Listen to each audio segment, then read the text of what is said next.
I'd like to welcome you to our second presentation in our lecture series, and I hope that you just take a look around at this newly renovated Alice Peters Auditorium. All the chairs are new, the carpets are new, the railing is new for handicapped. If you know someone that has needs a wheelchair, we have access for that now. The lights have been redone, so they've really done a nice job in doing this, so we appreciate that from the University Business Center. I'd like to have the students go ahead and pass out those blue flyers. And this is going to tell you a little bit about some of our upcoming events. We have 3 events taking place in the next roughly month of activities. So I'd like you to have these. Some of you will get it in mail, some of you get this by email, and that's fine. So if you've seen this before, that's okay.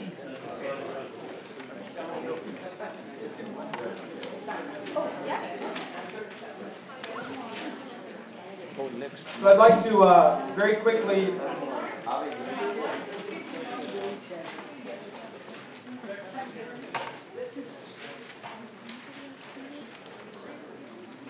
it's a 2-sided flyer, and if you look to the one side, which is the historic Armenia side, I'll be giving a talk next Friday night. That's not this Friday, but on Friday, September the 27th, and it will be on my trip to historic Armenia, focusing on Armenian Cilicia.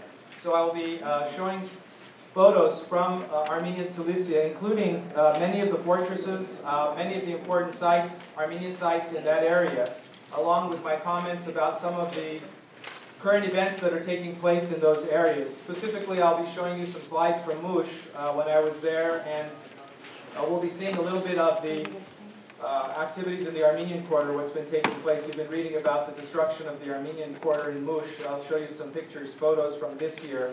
But I'll also show you a lot about Cilicia, Armenian Cilicia, including Sis, Anazarva, and many of the other fortresses. And then also the new church at Tikranakert. So we'll be talking to you about all of those. That's going to be on Friday, September the 27th. If you turn the flyer over, there'll be 2 events early in October. The first in October is on October the 3rd, on a Thursday night. Stepan Partamian from Los Angeles will be presenting on 2 of his new works, one of which is Armenian American Contributions to Humanity After the Armenian Genocide. And what he's done is to document Armenians who have made contributions, discoveries, inventions in America over the past 75 or 80 years. It's a very interesting work. But then also he's been to Europe. And what he did was to go to places like France and England and document all of the Armenian sites in all the different cities. And he'll present an illustrated presentation about the Armenians of Europe and where they have monuments, where they have buildings, schools, churches, and those kinds of things. That is going to be in our other venue, which is the Industrial Technology Building, Room 101. That's going to be on Thursday, October the 3rd. And then on Tuesday, October the 8th, we're going to have a presentation by Galina Danilova of the Halo Trust. The Halo Trust does work in demining in Karabakh, and the campaign is called the Landmine Free Artsakh Awareness Campaign. And she will be presenting information about what is the ongoing process by which they're trying to make Karabakh safer for the Armenians living there. Because every time a farmer detonates a mine and is hurt, that means that less people are working in terms of the agriculture and in the country. So that is going to be a special presentation with lots of co-sponsors, and it's going to take place at the Kian Armenian Community School. So not here on campus, but we're doing it at the Kian Armenian School. So if you'd like information on any of those events, you can call our number or talk to the Armenian School regarding the second event on October the 8th. So these are just a few of our upcoming events as well. Today also I'd like to introduce, come on up for a moment, some of our students. As you know, on campus we have an Armenian Students Organization which has been formally in place since 1974, but I know that many of you were here before that and know that there were various Armenian organizations on campus. And I'd like to introduce our members of our newly elected executive, because you'll see them at various activities and I'd like you to know about them. Our president is Bartush Mesropian. Our vice president is Marine Vardanyan. Our treasurer is Alek Khachikyan. Our secretary is Tatevi Kovanisyan. And our public relations officer is Oksana Simonyan. So I'd like you to give them a round of applause. They are planning a series of events, including next Friday, or actually this Friday, boy, this is going by fast, September the 20th. September 21st is the second Independence Day of the Republic of Armenia, that is, the modern Republic of Armenia, 1991. And the students are planning an activity between 11 and 1 at the free speech area. If you're interested in knowing more about it, they'll tell you about it afterwards. So congratulations, we wish you well on the semester, and I'm sure all of us will support you in all of the activities that you do. Thank you very much. This evening, it's my pleasure to be the person to be able to introduce our guest speaker, who's going to speak on a very important topic, the emergence of the new wealthy class between 1915 and 1922, the seizure of Armenian property by local elites in Aintab. And our presenter is going to be Umit Kurt, who is a Ph.D. candidate in the Department of History at Clark University in Worcester, Massachusetts. He is working with the very well-known Dr. Taner Akjam, who was in Fresno several years ago for April 24th, and is one of the foremost scholars in the Armenian genocide. Tonight's lecture will reveal many new facts about the process by which the genocide and the deportation directed at the Armenians was in fact put into practice, not necessarily by the government in Istanbul, but by local notables and professional and provincial elites. We're going to focus tonight, he's going to focus tonight on Aintab, and there's a very interesting connection. He's a native of Aintab. His family lives in Aintab, he was born in Aintab, and it's interesting that tonight he will present this topic regarding what took place in Aintab. I'm very excited to look forward to his presentation. Let me tell you a little bit more about him. He holds a Bachelor of Science degree from the Middle East Technical University and a master's degree from Sabancı University in Istanbul in the Department of European Studies. I mentioned to you he's already a Department of History at the Department of History at Clark, where he just completed, I believe, successfully his comprehensive exams, which means that all he has left to do is to write his dissertation, which he has already begun to write and continue to do his research. His main area of interest is in the confiscation of the Armenian properties and the role of local elites and notables in Aintab during the Armenian genocide. Ladies and gentlemen, it's my pleasure to present Umit Kurt. Umit?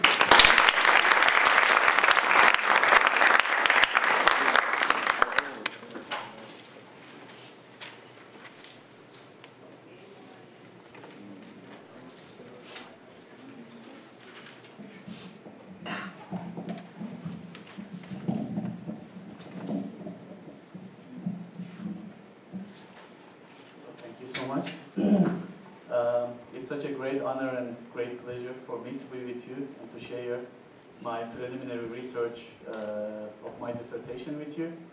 I would like to thank first and foremost Professor Barlov Del for inviting me and for having me here, and Armenian Studies program at Fresno State University as well.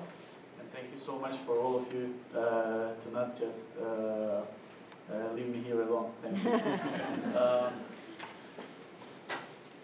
Basically, I'm going to talk about my dissertation subject matter, which I'm just trying to write, and I'm conducting considerable research in various archives. And I'm going to basically talk about how the center, which means the Union and Progress Party, Ittihadis, and the local actors, or provincial elites, how they carried out genocide in a collaborative manner. And of course, the focus of my attention is going to be Aintab, Aintab, which is situated at the southeastern part of Turkey, as you see, which has a border with Syria as well. And I'm going to focus on how Armenian genocide was executed and carried out at the local level.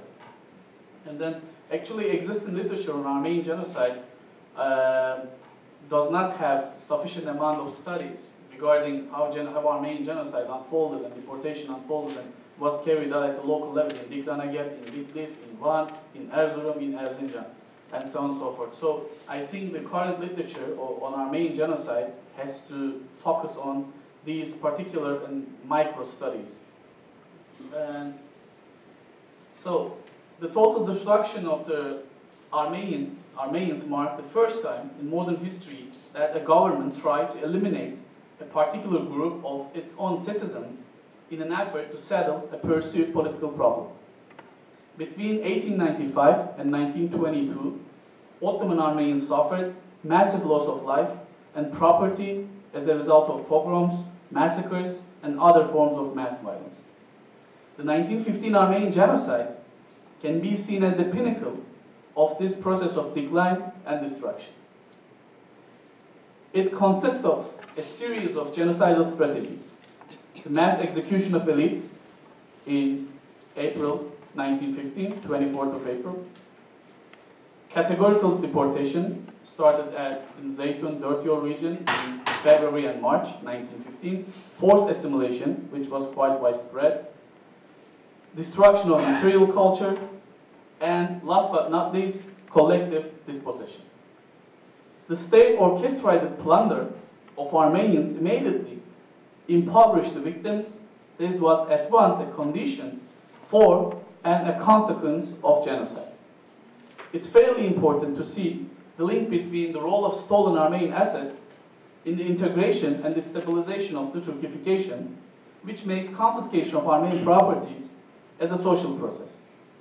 In this respect, the wide variety of participants and dynamic self-radicalization of the CUP, Union and Progress Party, and the state institution at the local level has to be examined. Although the CUP was involved in one way or another in almost all confiscation process and frequently controlled them completely, nonetheless the collaboration of local institutions and officers played a considerable role. The local institutions and officers, however, could not operate in complete isolation from their respective societies and the prevailing attitudes in them. The expropriation of the Armenians, therefore, was not limited simply to the implementation of the CUP orders, but was also linked to the behavior of local societies toward the Armenians. That is, to the different forms of Armenian hatred. As in the Ottoman Empire, the corruptive influence that spread with enrichment from Armenian property in the whole Anatolia could also lead to various forms of accommodation to the policies of the CUP. The robbery of Armenian property is thus as a useful barometer for the relations of various local populations towards the Union and Progress Party, to the Union and Progress Party's central and local institutions, and also toward the Armenian population of their own cities, including Aintab. The proven participation of the local population in robbing their Armenian neighbors is seen as a product of an increasing radicalization and loss of restraint resulting from the breakdown of social ties along ethnic, religious, and economic lines. Both the role of the local population as witnesses to the Armenian genocide and also the impact of radical Turkish economic exploitation against Armenians, which led to bitter social conflict over scarce resources, contributed to this development. With regard to the CUP policy of removing the Armenians from the economy, a clear legal framework was required for it to be effective, as was in the Nazi case of Aryanization. Thus, there was the need for an extensive legal and administrative framework to legitimize the theft and the seizure of the Armenian property as a part of the destruction process itself.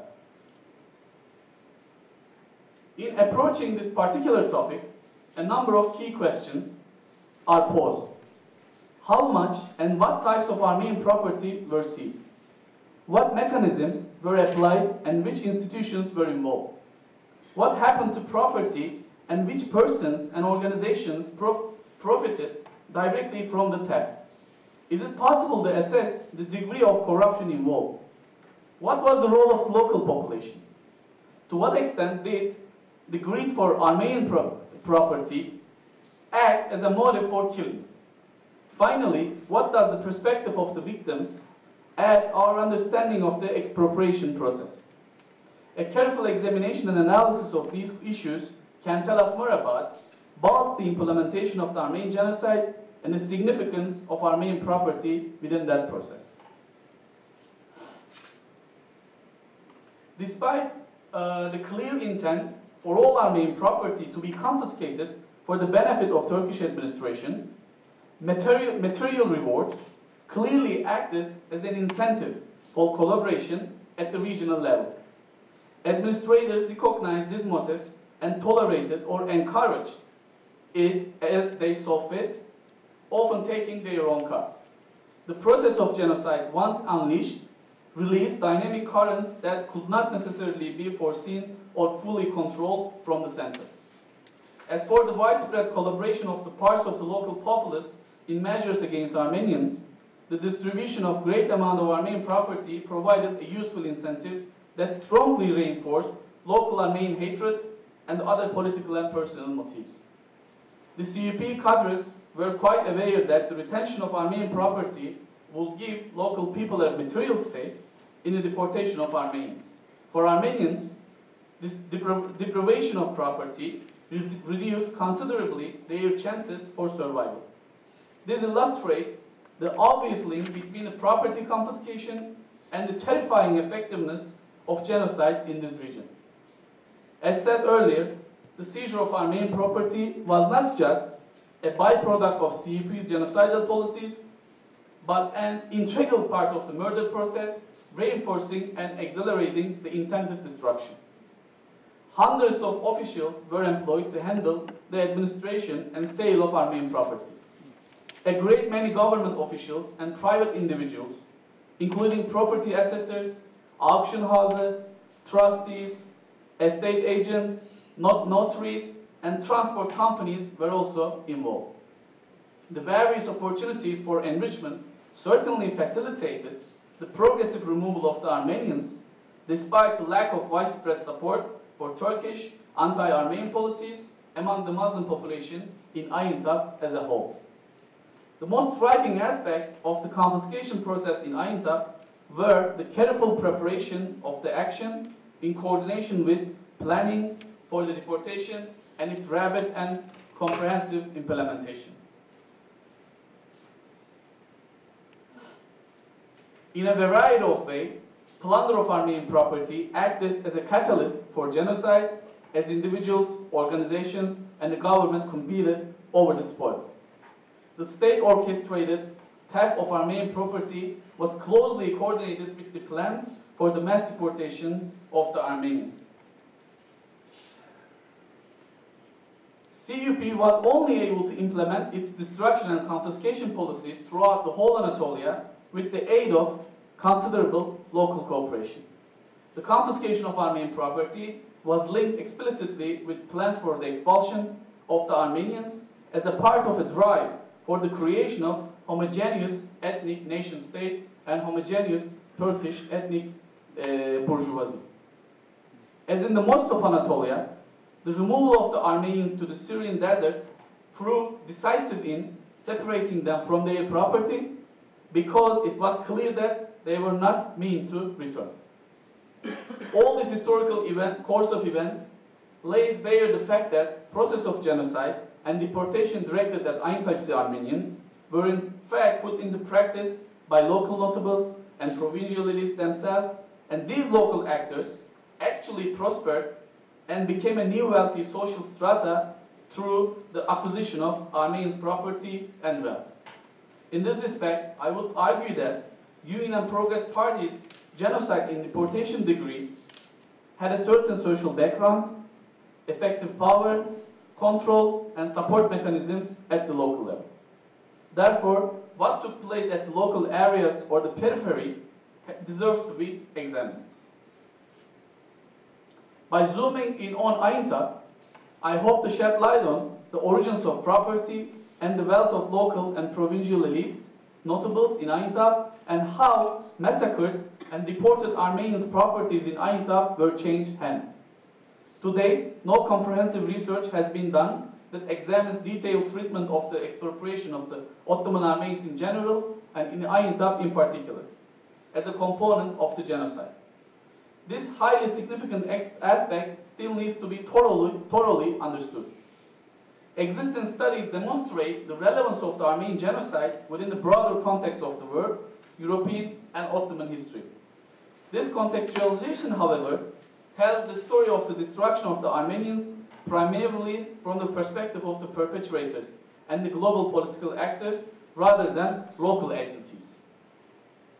As a matter of fact, deportation of Aintabsi Armenians as the earliest inhabitants in Aintab was made in two periods. In this context, history of the confiscation and the pillage of Armenian properties had two distinctive phases. The first deportation of Armenians in Aintab had taken place in summer of 1915. The first deported Armenians returned to Aintab in 1918.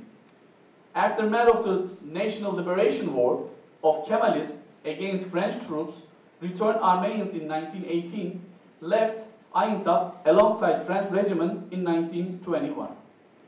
The existing literature on this period of history has been fairly one-sided. The distinction in the historiography of Aintab in this particular time period has not been come into prominence enough. Having stated that, one of the fundamental endeavors of my dissertation is to write thoroughly the historiography of Aintab between 1915 and 1922.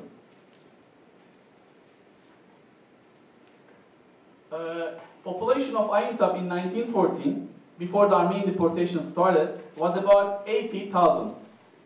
The Armenians constitute a minority, 30,000. These were divided as follows: Armenian Protestants, 4,000, Catholics, 400, and the rest, the bulk of Armenian belonging to the Armenian National Apostolic Church. There were also 2,000 Kurds and a few hundred Circassian immigrants from Caucasus regions, and the remainder of the 80,000 population consists of Muslims who formed a majority group in the city. In 1918, when the Armenians returned from their exile, the population of Aintab was reduced to 40,000, and 18,000 of them were Armenians.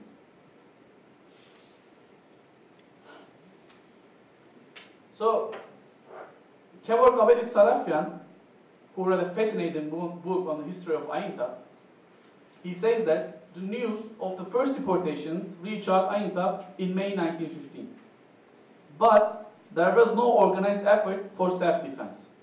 On 3rd of May 1915, the Armenians saw in Aintab first convoy of 300 deportees, containing only women and children from Zeytun region, by the city. In the next weeks, it was followed by caravans made up of several hundred deportees, each from Zeytun, Marash, Elbistan, Gürün, Sivas, and Furnas.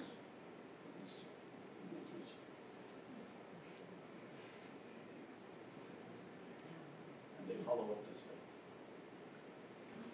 According to his account, the first systematic arrest and the police searches came on May 12, and around 200 people were arrested in 3 days, although the governor of Aleppo, Celal Bey, managed to achieve the release of the most of those jailed.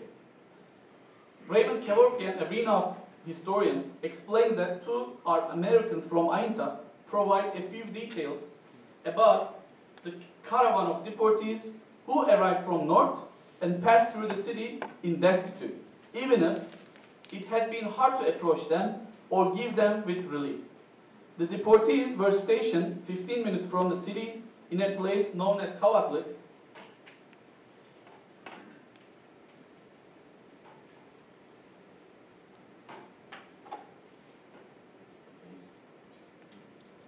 So, I brought over here. And they could approach the city only if they paid gendarmeries guarding them a quarter of a mecidiye per class. At night, they were attacked and pillaged, according to an Armenian witness, while young women were raped or abducted to fill the city's harem with the active complicity of gendarmeries and government officials. The site of these convoys continued to be seen in Aintab until late July.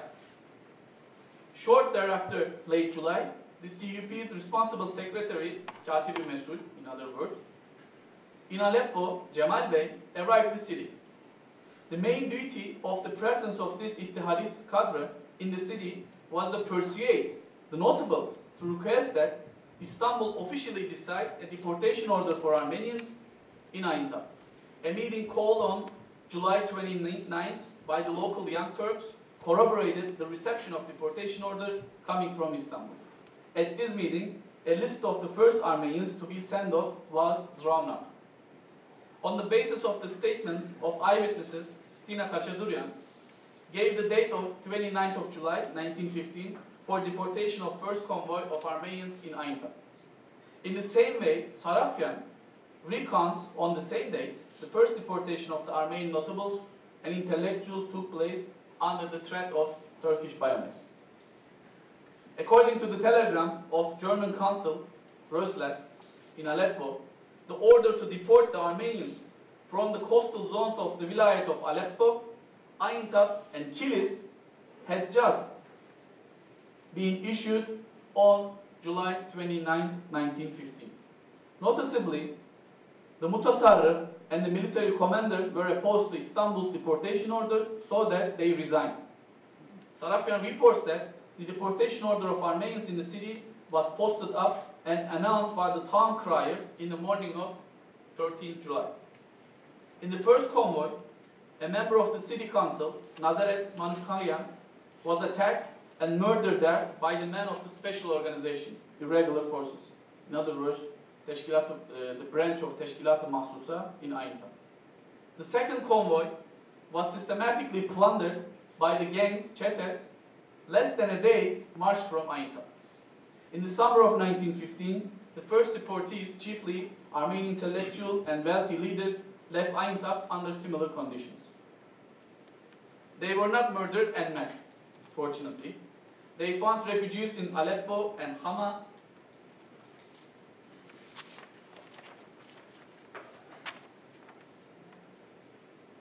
Humus and Damascus in Syria.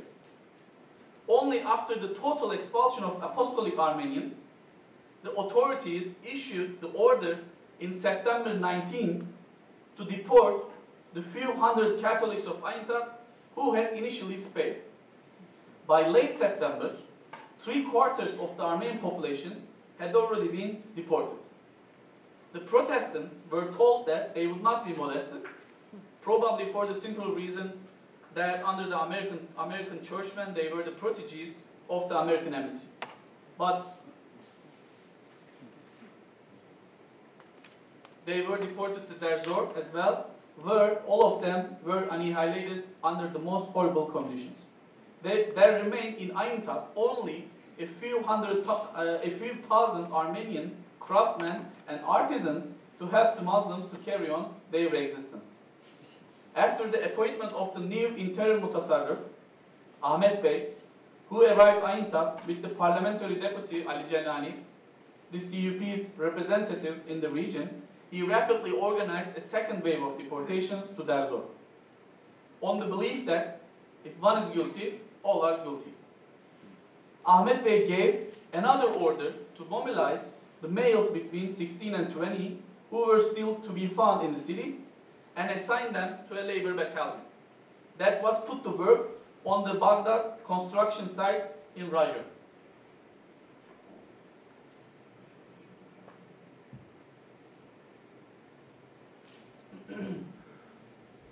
As regards to Protestant Armenians in Aintab, immediately after the arrival of Galip Bey on December 13, 1915, who had played a significant role in executing slaughter in Urfa, the Protestants were begun to be molested.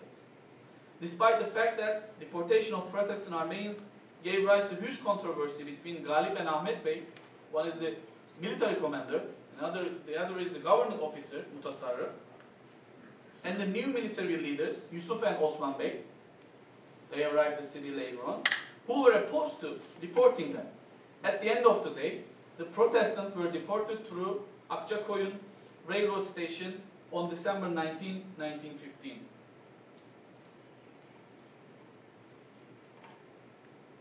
This way goes to Akçakoyun railroad station. According to the recount of Miss Pearson, a missionary officer in the city, the Mutasarrif's sons personally participated in plundering the convoys of Protestants, which departed under the missionaries' gaze, along with the old teachers and the medical personnel in the mission. the American dweller of Aintab notes that the deportees paid tremendous amounts of money so as to be sent south of Damascus rather than Derzor. It's apparent that by December 1915, Protestant Armenians of Aintab had already been aware of the fact that for them, being sent to Derzor, destined to die. The Armenian homes and shops with all their goods and furniture were expropriated by the Muslims. The government had confiscated them as abandoned properties. Every day, from 100 to 300 families were forced to put on the road. Concomitantly, the city's Armenian neighborhoods were transformed into huge bazaars. In these bazaars, Armenian properties and their assets were sold off at ridiculous prices.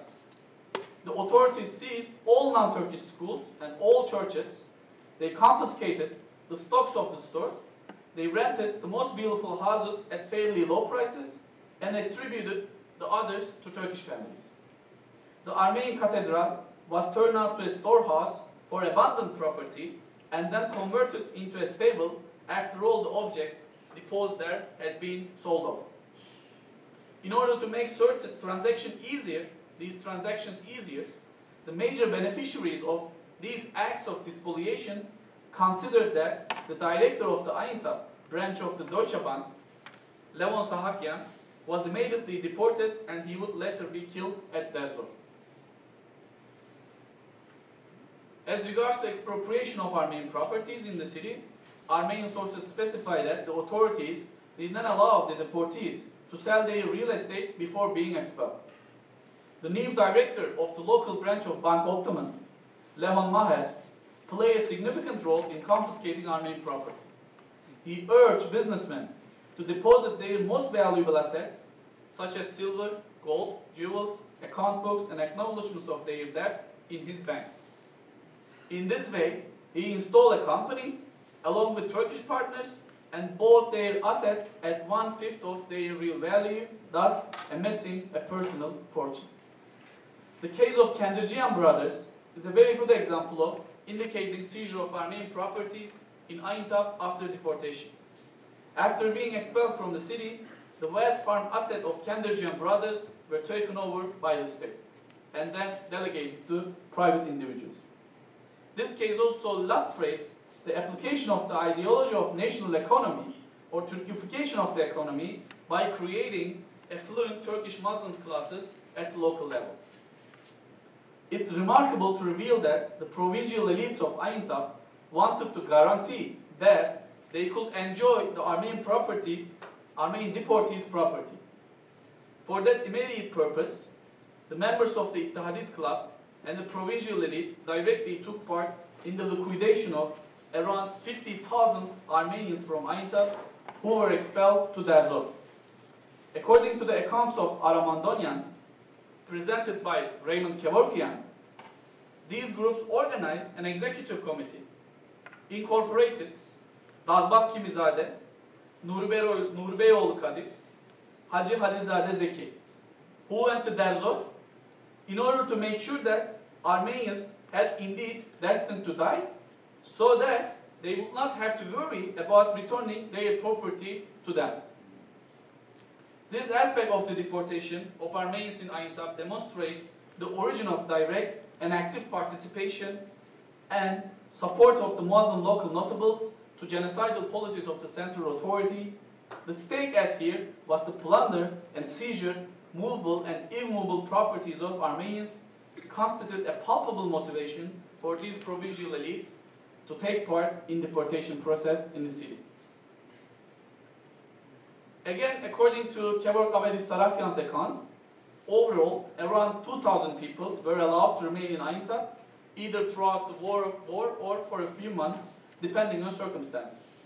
At the final analysis, in Armenian sources, around 12,000 Armenians from Aintab survived the war and deportations. Survivors were explicitly higher among those deported by the Humus-Hama-Damascus road.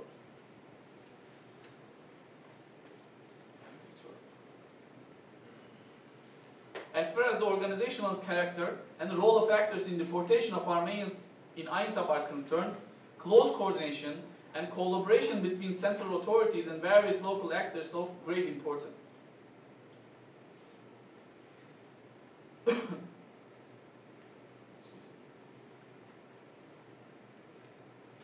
Zooming in on this nexus is fairly substantial in order to transpire local dimension of the deportation and atrocities against Armenians in Aintab. In that regard, Aintab can be regarded as a microcosm in unfolding genocidal policies of the Young Turks, which found its reverberations in the case of Aintab. Along this, one can possibly argue that without strenuous efforts exerted by these diverse local actors explored below, it will be unlikely for the CUP central political powers to come through expulsion and slaughter of Armenians, and finally, the spoliation of their properties in the city. Having expressed that, deportations organized in Sancak were superintended by a Sevkiyat Komisyonu, deportation committee, presided by the Mutasarrif and comprised Bilal Hilmi, a judge, Hacı Fazlazade Nuri Bey, the leader of the squadrons of Çetes, 400 men, Molla Şehzade Arif, the Mufti of Aintab, Sheikh Übeydiyet, and Hacı Agazade Ahmet. These actors constitute the Sevkiyat Commission, deportation committee. Alongside Ahmet Bey, the second Mutasarrif, those mainly responsible for the deportations and plunder were Mustafa Efendi, the president of the municipality, Besim Bey, the head of the treasury, Bilal Hilmi Bey, a judge, Kazım Efendi, an official in the census office, Eyüp Sabri Bey, famous guy, he was interrogated by the British forces and sent to first Aleppo and then Egypt as he was expelled and tried. Hacı Yusuf, secretaries in the Department of Finances, Kemal Bey, a commander of gendarmerie, Biladzikzade Arif, Bülbül Hoca Efendi, the former Mufti, Mehmet Efendi, the Sheikh of the Bazaar, Habibzade Mustafa, an ulema, Batamzade Mehmet, another ulema, Fahrettin Hoca, the first secretary of the court, Major Bekir Bey, the commander of the regiment of Kızılhisar, Kasım Bey, a member of the general staff, Hakkı Bey, regimental secretary, Hamit Bey, a municipal physician, and it goes on and on.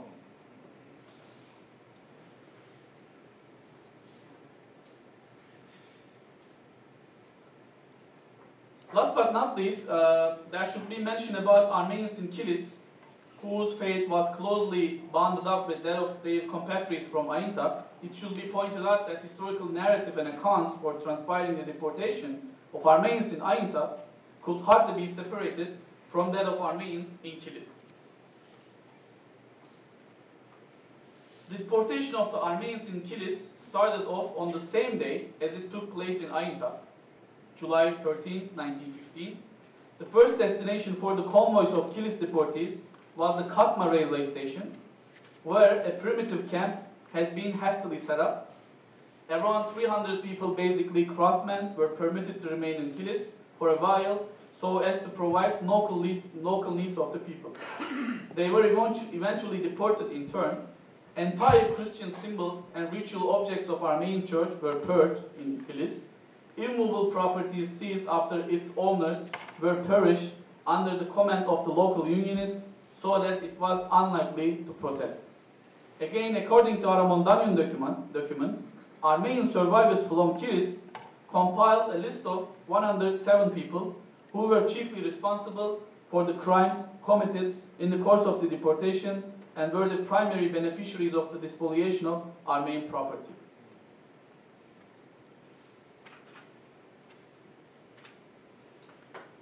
Local inhabitants in Aintab pillaged large amounts of Armenian property with or without the permission of the central and local authorities.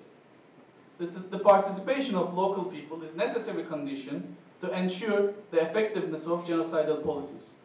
Planned extermination of all members of a given population category is impossible without the involvement of their neighbors, the only ones who know who is who in a local community.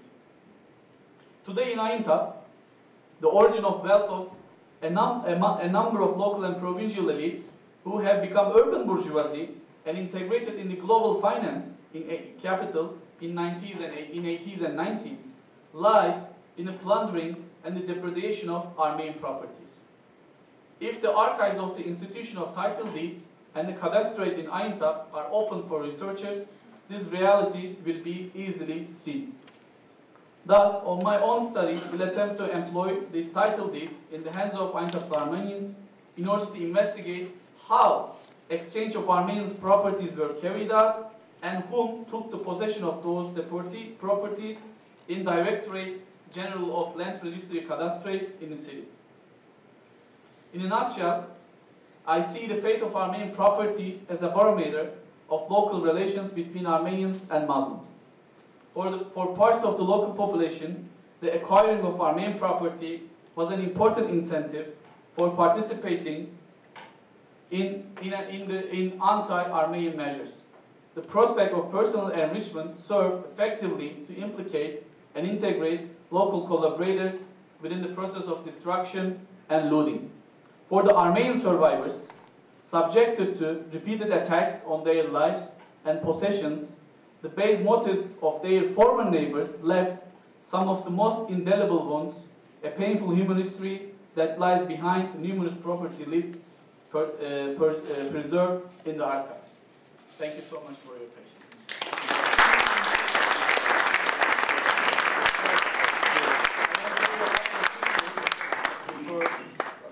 So, it's a croquis of Aintab.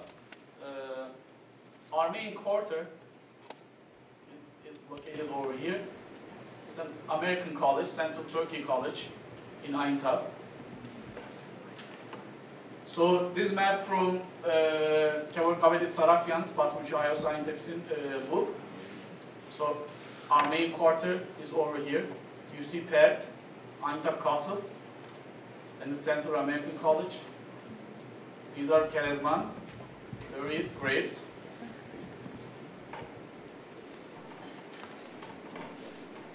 So another map, main quarter is over here, Bey Mahallesi at Kayacık, Akyol neighborhood. Here's Kavaklık. The deportees from Zeytun, Dörtyol and Hachin region, they were being awaited here to be transported by train to Derzor. And our main quarter of the city, Turkish quarter, the skirmishes between French forces and the Turkish forces between 1919 and 1921 were taking place over here. These are all deportation roads. Katma, railway, another station. Resul Ayn, Musul. So, this map is not map actually, is significant for my research. I am trying to determine the locations of Armenians in the city currently, and I have determined 200 locations.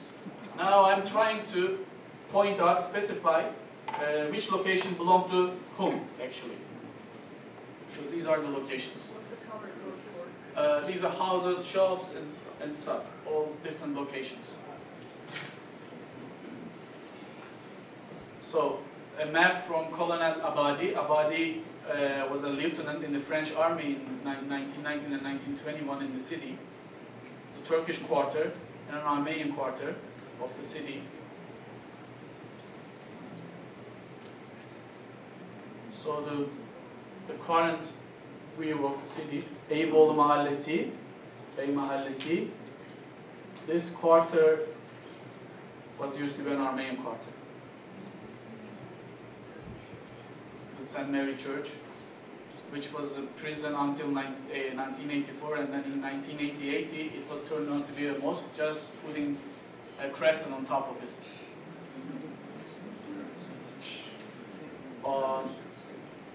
The famous Antep Castle. So, it's a Catholic church, Kendirli Kilisesi, Catholic church. Just across the way, it's an Armenian quarter of the city. The old map, Aintab. These are all Armenian houses. that you see from the architect.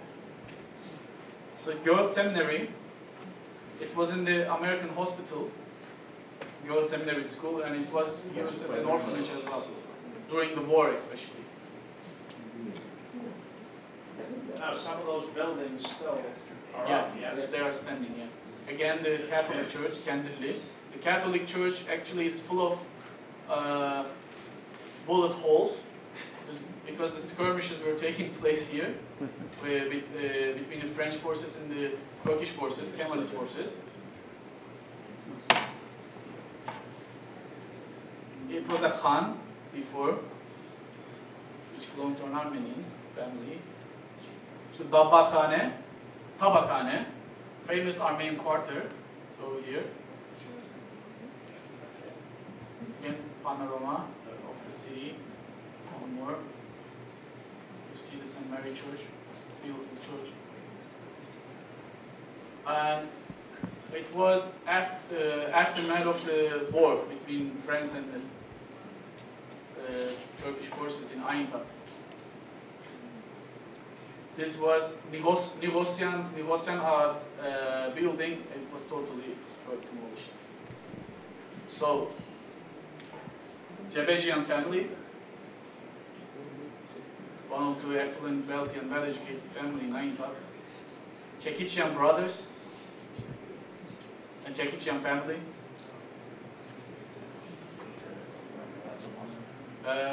This Hovannes, okay. Levonian, yeah, Levonian family in Aintab, Hovannes Levonian.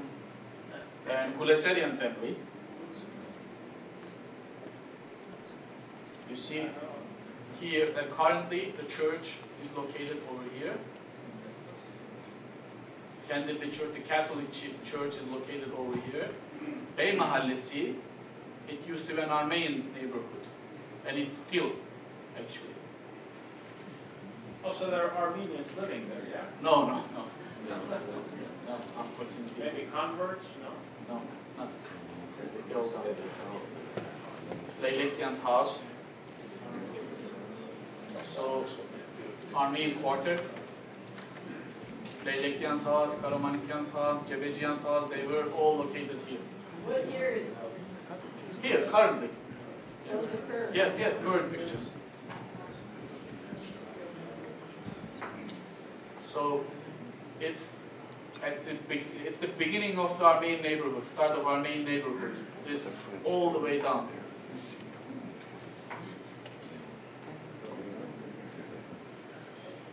Armenian street. Yeah, it used to be a Protestant church, but the half of it just is falling apart.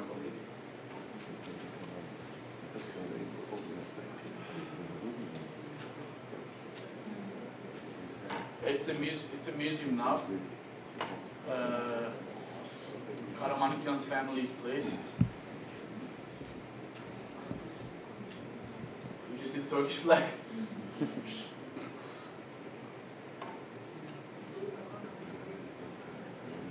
Khane.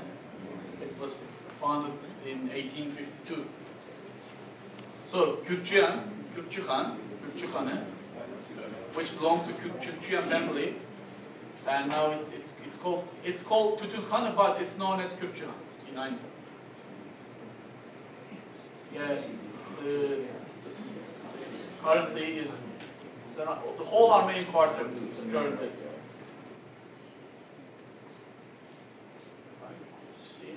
Main quarter.